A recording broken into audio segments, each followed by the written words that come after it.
Welcome to Careers Unlocked. How to capitalise on digital transformation to elevate your career. I'm Ben Moyer, Digital Innovation Lead for Amazon Web Services. Tonight we're going to explore how technological advancements are evolving the way we work at a rapid rate and the opportunities this presents employees to diversify their skill set and propel their careers. Before we begin, I'd like to acknowledge the Gadigal people of the Eora Nation, the traditional custodians of this land, and pay my respect to elders, past, present and emerging. I'd like to extend that respect to any Aboriginal or Torres Strait Islander people who may be here tonight. Now let me introduce the expert panellists. Anita David, Head of HR Technology at Macquarie Group. Anita is highly experienced technology director with a career path encompassing a diverse range of technology roles, including human resources, resilience, portfolio and program management, product management, innovation, service delivery management, business management, and DevOps. She is currently head of technology for the Human Resources Division at Macquarie Group and is passionate about transforming organisations through the delivery of innovative technology programs and bringing together technology and business experience to deliver real value for organisations. I'd also like to introduce Arun Kannan, Head of Innovation, BFSI, ANZ Tata Consultancy Services. Arun has 18 years of experience in the IT industry spanning product development, consulting, ideation and co-innovation. He has global experience with a proven track record of delivering innovation at a scale along with fintechs and startups. In his current role, he is leading the innovation for TCS financial services clients in Australia and New Zealand. He's a keynote speaker in various innovation forums, senior member and certified professional in Australian Computer Society, and finalist in ARN Innovation Awards 2021 and 2022. Thank you for all being here tonight. Let me kick off the conversation by asking you, Arun, the first question. What are some of the ways we are seeing digitisation evolve and elevate the way people do work in your industry? So today in my industry, people are working for financial services. Specifically, there are a lot of manual process in it. By example, if you take credit card industry, people apply credit card through online in some banks. In some banks, still they follow the paper process. And the way they receive the application and they process the application, it's totally a manual process. The technologies like emerging things like AI, machine learning, and optical character recognition that helps the people to work in more elevating their career so that they focus on high quality jobs rather than working on the repeated activities in a manual way. So in a way, they are complementing to the transformation journey in the credit card industry. So this has been adopted widely globally, and we see a lot of trends in the market here in Australia as well. Anita, automation and digitisation more broadly presents significant opportunities for industries, customers and individuals in the workplace. How can people embrace the opportunities to enhance their careers? Perhaps share your own experiences in the industries and services you work in. Really good question, Ben. You're right. The digitalisation agenda gives us a lot of opportunities, and also it provides us with an opportunity to actually delve into the unknown. We know that the pace of change is really rapid. So as part of that, our skills landscape needs to evolve with that. I think what I've personally found has worked for me is just adopting a learning mindset. I know that there are a lot of technologies out there that are emerging, and I want to be one of those first people to learn about them. But what it also means is that I need to be comfortable with the unknown. I need to be comfortable that I may not have all the answers. And I've been really fortunate in my career at Macquarie that I've been able to be given stretch opportunities to take on, innovation in an area that I may not be familiar with. And I think that's part of it, embracing the change and the opportunity that these automation and digitalisation challenges give you. And I think in my area of work, I've been really fortunate that I've been skilled up to help me embrace those kind of challenges. So in human-centred design, I've been able to upskill, and it really has helped me as a technologist because I'm developing solutions for customers. And unless I understand my customer, it's very difficult to align a solution that's aligned with the customer outcome. So that's been one area where I've really had to embrace a different way of developing solutions, very different from what we were doing 20 years ago. And probably adding on to that, I can see other areas, like we see the pervasiveness of data, and AI and ML are, increasingly becoming more common in most industries. So I found myself upskilling in that area too. And what that's helped me do is embrace, firstly, become quite familiar with data and how to manage it and use it and to inform decisions I'm making as a leader. And I can see that paying dividends in the way I'm leading my teams. I'm inspiring them to think differently when they're solutioning. So I think that's what digitisation gives us, opportunities to do things differently, but also to streamline the way we create solutions. So to add on Anita's point, if you see today the customer journey is missing, be it a home buying experience or credit card business. Customers coming into the journey in the online channels, and there are break journeys into it, and they are getting dropped down. And employees are focusing now more on customers' shoes and thinking on customer in a line, putting customer at first, and they are developing more human-centric designs. That helps in more elevating the customer experience and also the efficiency improvement in your business transformation as well. And you mentioned efficiency. It's a really good point, because the speed to market is decreasing because we are using those kind of techniques.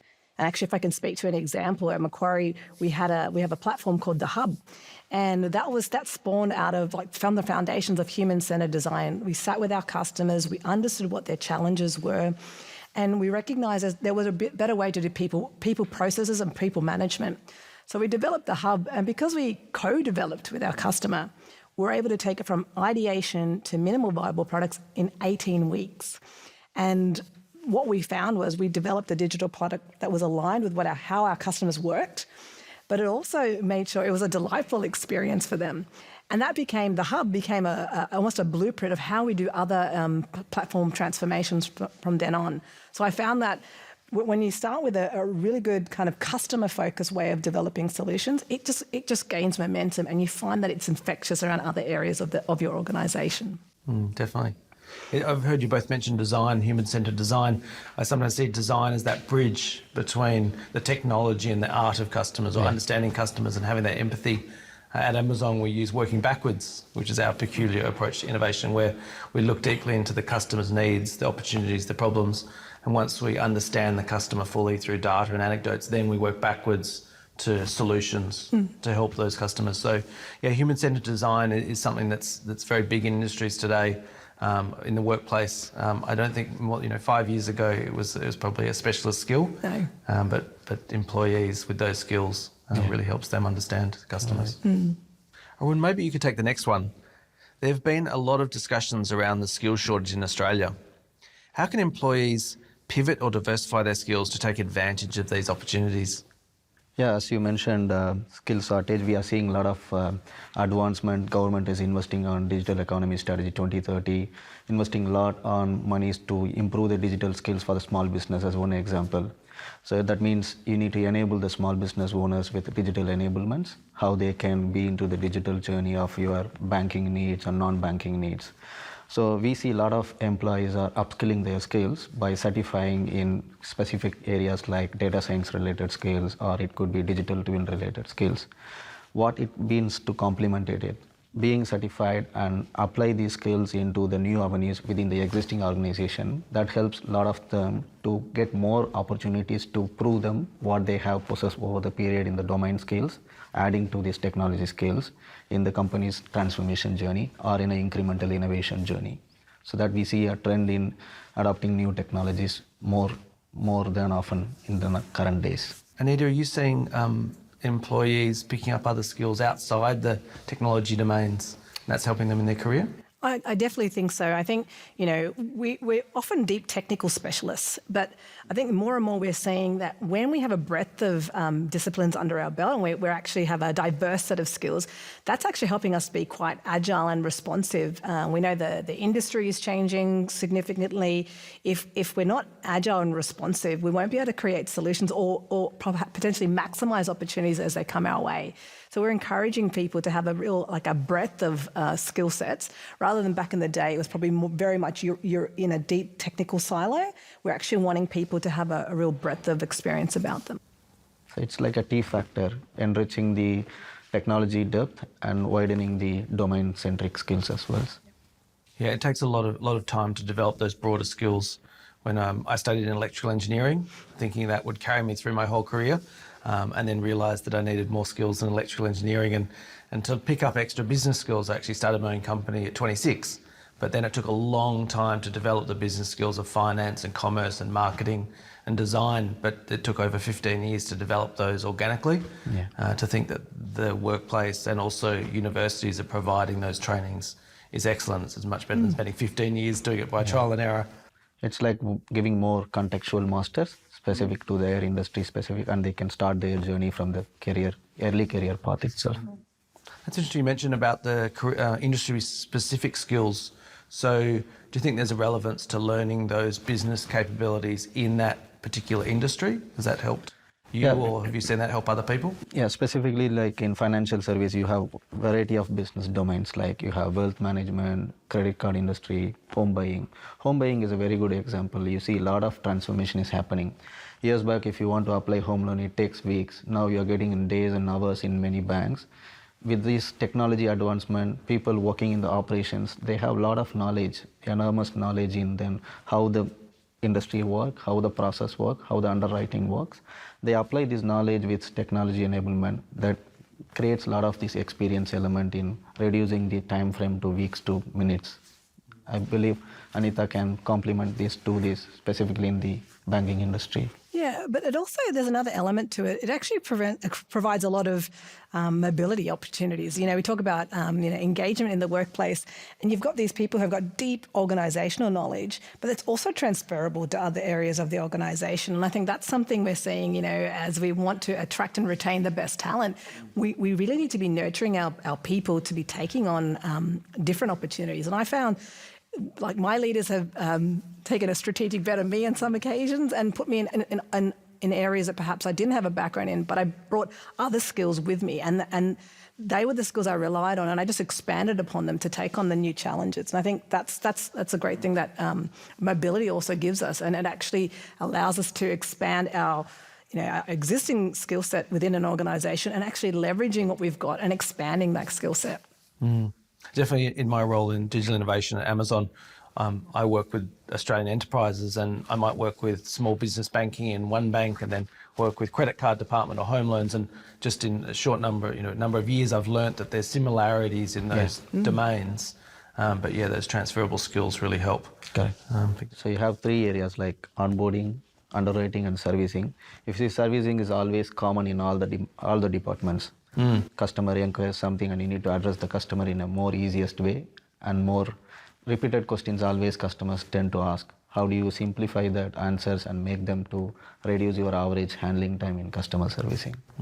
I suppose that transformation, are you seeing that transformation occurring in all those different banking domains? So the change is occurring faster and faster? Yeah. I think your customers also expect you to evolve faster and faster. They're seeing it in their consumer experience. They want to see it in their business or their banking experience as well.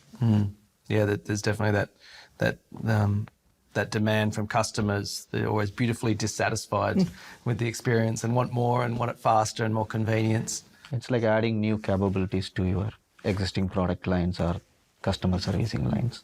Yeah, excellent. Anita, I might get you to take this one. Businesses have been investing in digital transformation to varying degrees for some years, and there have been more focused in the past few years. How can individuals identify their own skill gaps? I think it's really a good question, and I think it sort of starts with the area of humility, actually, to accept the fact that we're living in an age where, the technology we had 5 years ago probably is out of date, and you need to be constantly looking at what's on the horizon.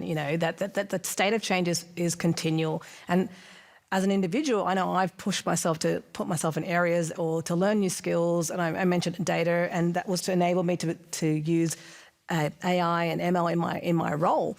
And I think that as an individual, we need to be constantly assessing what's the emerging trends. What are we seeing the industry is telling us is the next big thing, and seeing how are we equipped to service that? Do we understand what the technology is about? I think it starts with that self-reflection. I think it also, the people around you really matter. Like, I've been really fortunate. My leaders have put me forward for opportunities. I would hope that you find yourself in an organisation that actually wants to grow their people to be, like you mentioned, T-shaped and have a breadth of knowledge. I think surrounding yourself in an organisation that values that, but be with people that value your skill set that you bring and want to extend you. I think that's really important. Is there any particular areas you could point out where you're learning particular things, where you're most interested at the moment? I think definitely, like, going back to the human-centered design, I think I love the fact that I'm co-creating and co-developing solutions with my customers. I'm actually sitting down and watching them and how they use our current platforms, and actually going, oh wow, I didn't realize those things weren't as frictionless as I thought they were, and co-creating with them. That's, for me, has really opened up my mind. I think, if anything, other areas. I know that in the other areas of like robotics and automation, there's some expanding areas. That's something I'd love to get more of an insight on. I think that's potentially where there's a greater opportunity for digitalisation and particularly automation. So that's something I'd probably be keeping an eye and an ear out on. Definitely. I'd love to learn more about, robotics. I think one of the areas I've been focusing on with my development is just listening more through that human-centered design, sitting in workshops.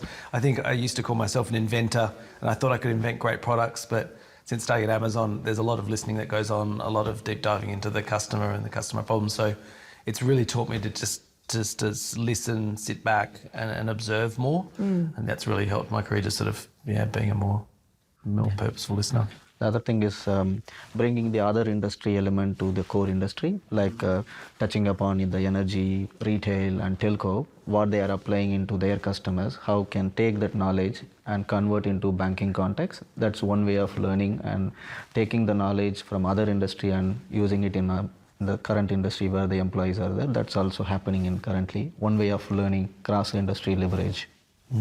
That's a really important point. One of the things I've noticed is that there's employers tend to look for people with industry experience. I want people with X industry, and people get very deep in each industry.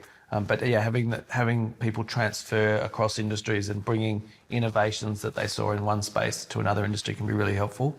So I think it's important for employers to think more broadly about those skills, how they can be transferred, because the skills are definitely. Yeah, if you see, business models are changing. Banks are not only doing banks, and retail companies are not only retail things. They are also running into the payments area, and energy companies are bringing up telco-related NBN connections. There are a lot of change happening in the industry. It's good to have a diverse skills applying into the cross-industry. It gives a lot of value for the organization and as well as the end consumers. You also need a very diverse team. You talked about different skills, right? Like that, all those, whatever the background is, like they all approach a problem differently. So having those people in your team is actually to your advantage, right? And it doesn't have to be directly related to whether it's banking or energy. Actually having people from a whole diverse background, actually they look at the problem so uniquely. And I think that's an advantage for organisations when you have those diverse minds creatively solving problems. Yeah, it's definitely changed that. Having all of those different perspectives and diversity in the room thinking definitely helps with innovation especially, but challenging the status quo. And Arun, might get you to answer this. We're seeing a new trend sweep corporations with the emergence of specialised generalists, whereby people from specialist industries seek opportunities to diversify their skill set and broaden their expertise. What value do these employees bring to their roles and organisations? If you see, currently employees are learning a lot of technology certifications. That's more of a generalist. They go into more technical deep dive. They're not developing their core domain skills. So if a person is complementing these domain skills into the technology, then it's more of a specialist generalist. For example, a buyer in a retail store, if he is going into a mid-level segment, he gives his experience of buying experience and moving into more on a transformation journey in a retail store, like a procurement or supply chain related things. Likewise, in IT industry, if a person is having the domain skills like home buying experience or wealth experience, he can apply it to more on their organization's transformation journey, focusing more on end user experience and as well as the efficiency improvement. We talked about more. Same thing is giving a more contextual masters or innovation champions for their organization in doing the incremental innovation in the longer run, maybe Horizon 2, Horizon 3 innovations. Definitely. I think to build on what you said there, with this specialist, generalist, it helps in these cross-functional teams where you've got multiple specialists in a team, but if they've all got general skills as well, they can empathise with each other's points of view better. Yeah. They can understand what each other's points of view are. So the value to the customers can be delivered quicker because they're all understanding each other and listening to each other better. Having that generalist specialist in the organisation really helps with that innovation and speed to market. Yeah.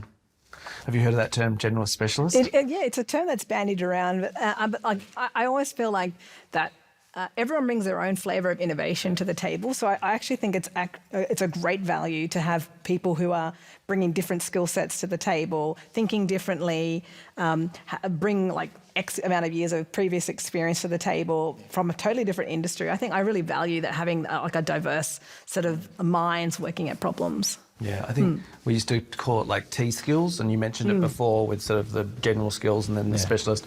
I've even heard it called like the E, where you have 3 specialisations and then still be a generalist. So there's definitely the conversations happening in the organisations where people are looking for either multiple specialties with a generalist flavour, and it's definitely changing a lot, as opposed to everyone being in their silo going. A lot of companies are practicing like in a different ways, innovation champions or domain champions, these kind of things. They bring a lot of value to the initiatives what the company is running together with the diverse skills. So every organization is, when they take any initiative, there is a diverse team. That's why the different mind collaborates and gives a lot of new ideas. Definitely. Do you have in your organisations the idea of like a community of practice or skills that go across the whole organisation? Like it might be around design or sustainability.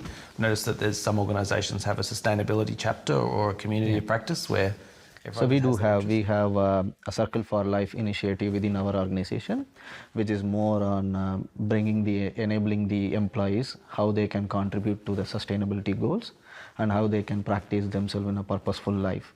Also, we are running it to the extended communities by running events like Sustainathon, which is more on bringing the sustainability challenges to the school students and university students and how they can contribute towards the good cause and the problem statements given by the organizations.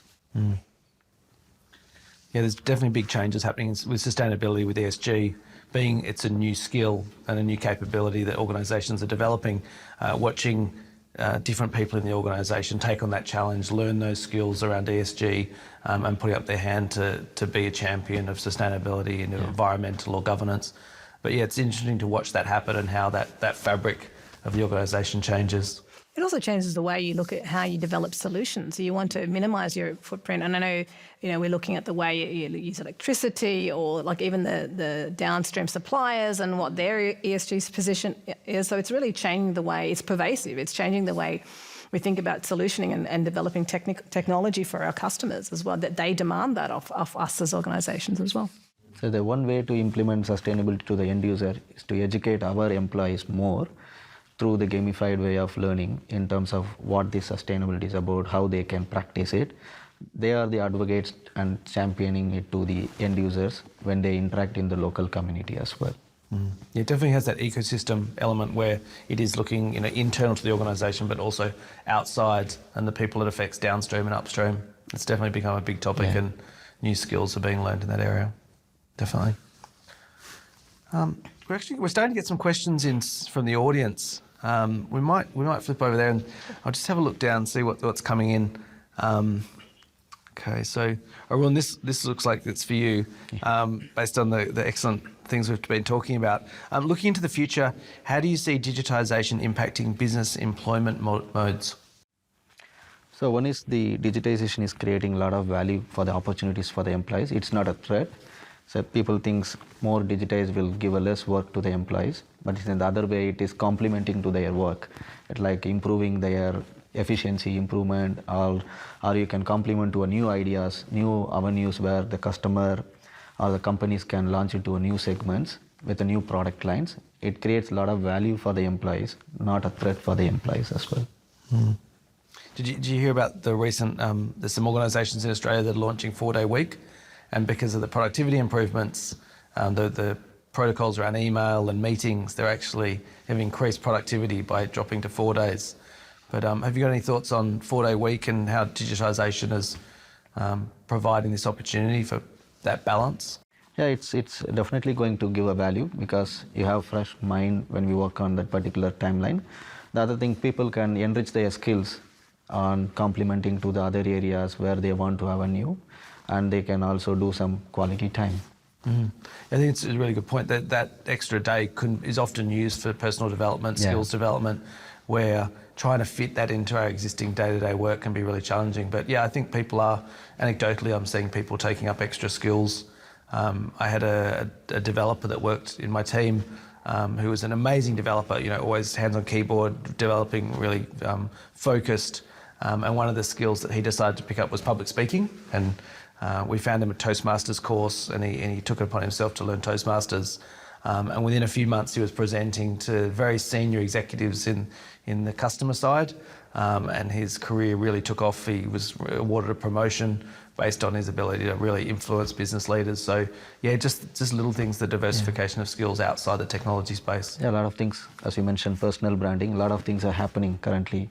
People want to learn, apart from their core technology things, how can we write a blog on these technology initiatives? How can we do some kind of thought leadership? How can we mentor the other colleagues in the same organization? That's happening currently in our industry as well. Anita, this one's for you, I think. This is great. In your opinion, what are the most valuable soft or human skills that an employee could bring to an organisation? So in terms of human skills, like beyond our deep technical skills, there are a few that come to mind that I think are really important and actually have helped me along in my career. The first one that comes to mind is, like we talked about, empathy, starting with the customer, right? And I think that's walking in their shoes, understanding their points of pain, understanding how we can solve for them. That for me is it's a very important skill, particularly if you're designing solutions.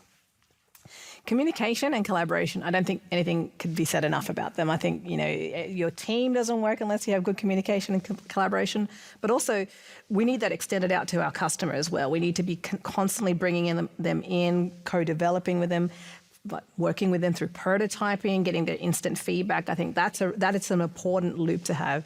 And I liked your point before, active listening as part. It's not just a one-way communication, it's actually understanding what your customer is saying, aligning your objectives to what your customer outcomes are. And I think probably, and I started with this, the learning mindset, that it's a skill that, that will throughout your career will help you get further in your career, because it's about, you don't have all the answers. And I certainly don't. And I do, but I do allow myself to lean into the learning and the fact that I am actively always trying to upskill, actively trying to collaborate with others, learn from others. And I think they're skills that are human. I don't call them soft at all. They're all very human and very important, impactful skills to have. Yeah, it's interesting. They're not really soft skills. They're just really important. They're skills. They're hard skills in my mind. Yeah. As you're talking, I was thinking emotional intelligence. Is that a skill? It's like, I'm not sure if that's a skill. That's a fundamental requirement. But understand, having that ability to actually pause and say, actually, what is it my customer is saying here? Or what are they not saying here? Well, what am I trying to, what is it they're seeking? Because sometimes it's very difficult for customers to articulate what it is they seek in a solution. But that's where the beauty of prototyping and human-centered design comes into it. You're actually seeing it in maybe a lo-fi format, and they're going, oh, I like that. Actually, I never thought of that. And you're actually meeting unmet needs, things they didn't even realize they wanted. Yeah, that's interesting. Yeah. Apart from the desirability, viability, and feasibility factor, you also apply the systematic thinking, what will work and what will not work. This will help more in that line as well. And it's iterative, right? Yeah. We often start with a solution and we build on it, and then we think, oh, we can deliver these features. And then before you know it, 3 more features are on the pipeline to be delivered, because it sparks a cycle of innovation. And I think that's the beauty of actually sitting and listening to your customers. You actually start to hear, oh, actually, that's something we could incorporate into the platform or the product. Yeah, I think that's the key, is that no one really has the answers. If it's an experiment, you can't know the answer, so you have to conduct the experiment, watch, learn, and then iterate and scale and grow. Yeah, scale, exactly. That's right. I'll look through here. Arun, there's a technical question here about what role do you see AI and digital transformation playing in traditional industries? So I'll just highlighting 2 examples, one on telco, one on banking. In banking, if you see, digitization is happening in all the industry. What we know more on consumer facing, what we don't know on the wealth industry or in the trade finance. Trade finance, anybody is doing export and import. A lot of digitization is happening in that industry. Earlier, if someone wants to do an export, the bank will get all the paper-based documents and they process it.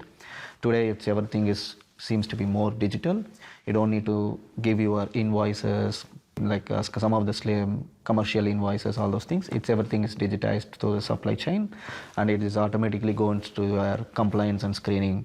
So in that way, it is do a faster processing of payments for the import and export business, and also you are doing a quality way of business between your counterparts globally. In telco industry, telco companies not only doing the telco, they are also avenuing into new business, like bringing the other business industries like embedded finance or embedded insurance. That helps a lot of them to avenue into new business. In way, we are giving more experience element to the end users, not giving only the pure services what they offer earlier. Yeah, it's definitely the start of the journey. I think that there's some interesting applications I'm seeing in traditional industries around safety, like computer vision, being able to detect if people are in the way of a forklift or other industrial sites where safety is just utmost importance. And if we can apply technology to make those environments safer and better places to work, then that's definitely something we're seeing in Australia. A lot of industries. Even I am seeing a lot of things like with the metaverses in hype. Companies like Unity, I just had a meeting last week. They're talking about digital twin, how digital twin can help in the mining industry in collecting the data from the traditional systems, putting into a different visualization models like predictive, prescriptive, and more into autonomous operations in the mining with a more digital twin capability. So that's an evolving stage. Maybe in 3-4 years down the line, it can be a mainstream. Yeah, it's interesting. I find myself reading some strange white papers, and I was reading one last week about detecting conveyor belt failure from vibration. So, can you predict when a conveyor belt's going to break? And these might seem like mundane applications, but this is like the first time it's being applied to prevent, downtime in industries. And there's some of the greatest minds are trying to work out, can you tell, in advance some of these incidents are going to occur rather than stop the machine, check the belt, do all of these things manually. So, preventative maintenance, I can see a lot of applications happening in that space with AI. Lots of questions coming in. I might have a look. Anita, this is a good one for you. How can we ensure our technology initiatives and projects are human-centric to ensure they are user-centric as well as meeting the identified business needs? I think at the heart of it, it's starting with your customer. Intrinsically, if you're working alongside with your customer, if you're understanding what the challenge is, that's the right foundation to build any solution off.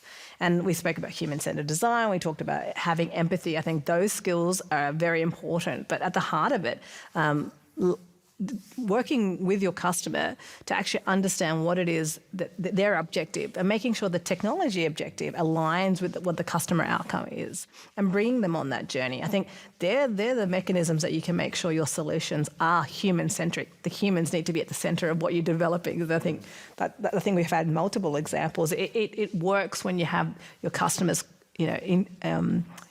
intricately involved in the solutioning and the problem solving. I think you can't escape it. It's your customer at the heart of the solution. Yeah, and at all stages too. I'm noticing more and more that not only is the qual and the quant research done up front, but validated, tested, checked with trusted users and customers to sort of make sure that we're on the right path and you can change direction if needed. And more I'm seeing this, that it's a blended team. It's not an us and a them. It's that the customer is with you on the journey. You are solutioning with them and for them.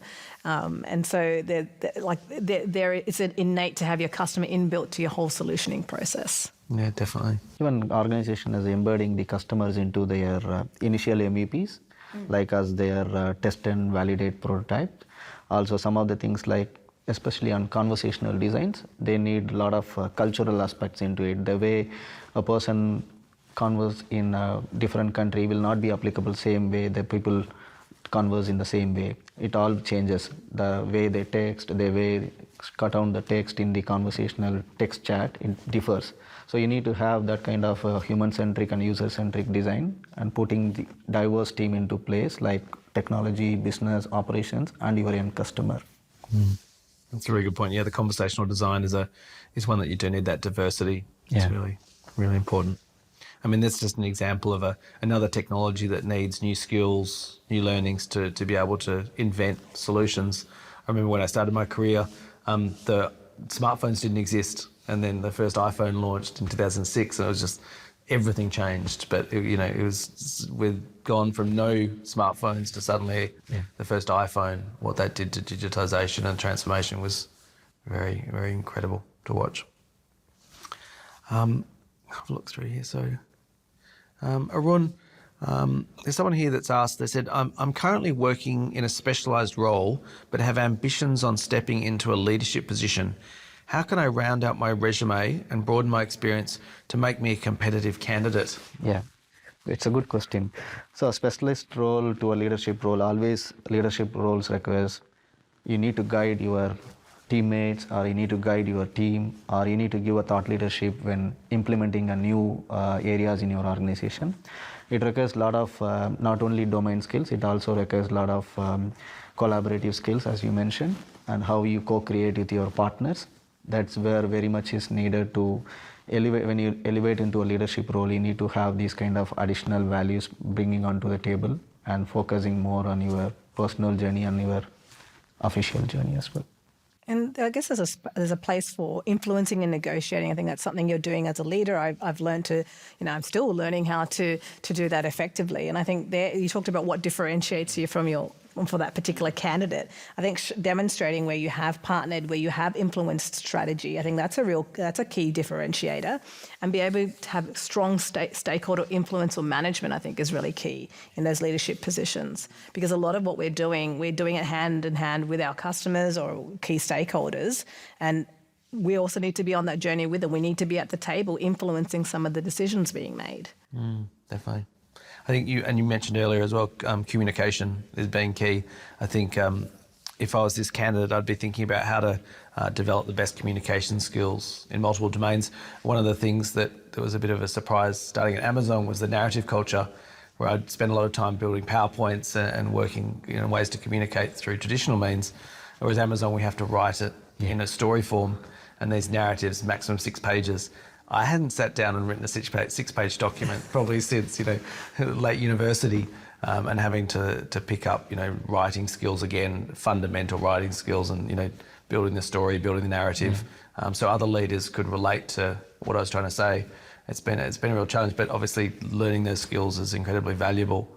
Another skill that I see people that might need is around numbers, being able to communicate things through numbers when you're working with the CFO, working with the finance department or risk teams, being able to fundamentally understand how to communicate through numbers is really helpful. Organizations are enabling with leadership skills for the employees in terms of storytelling, business skills in how do you explain the problem statements and solution in a more easiest way to contextualizing.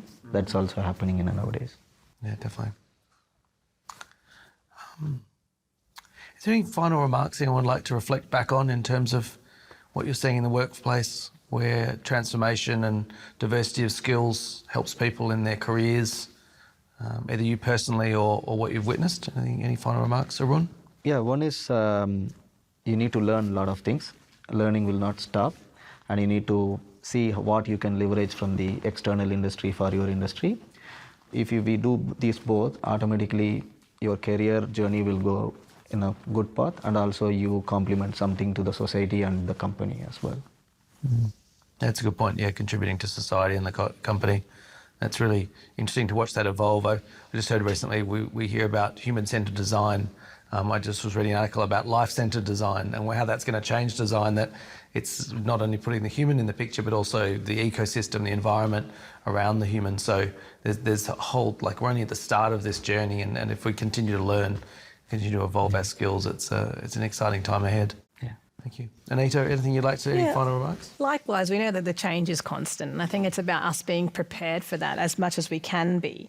And I think there's a place for curiosity and that, like I mentioned, the learning mindset. I think having that ability to ask questions, to seek to understand, to kind of look for trends, I think that they're skills that will never be undervalued. I think that's something that we should all be striving to do. And I think just also having humility about it. We don't know what's around the corner, but being prepared for that. How are we and how are our teams being prepared for, like you mentioned, some of the newer technologies, whether it's robotics, AI, ML, how are we doing that? And being willing to lean into learning about those new skills that are around the corner. Yeah, that's a great reflection, just recognising that we don't know everything and that there's so much more to learn is really the first step. And then once you recognise that, then creating the space to create new understandings and pick up new things. Listening, active listening was a great topic we talked about. So we've talked about a lot of things and covered a lot of ground. I'd really like to thank you for your time today. It was incredible, your thoughts, your lessons and your sharings. Unfortunately, that's all we have time for this evening. Thank you for our attendees as well for attending, and our speakers for generously providing your time. For those interested in taking the next step in your career, University of New South Wales Engineering's new dual masters will help you stand out in the industry. And to learn more about the new dual Master of IT and Master of Commerce, also Master of Engineering, Science and Master of Commerce, please see the links in our chat or connect to the University of New South Wales Inquiry team.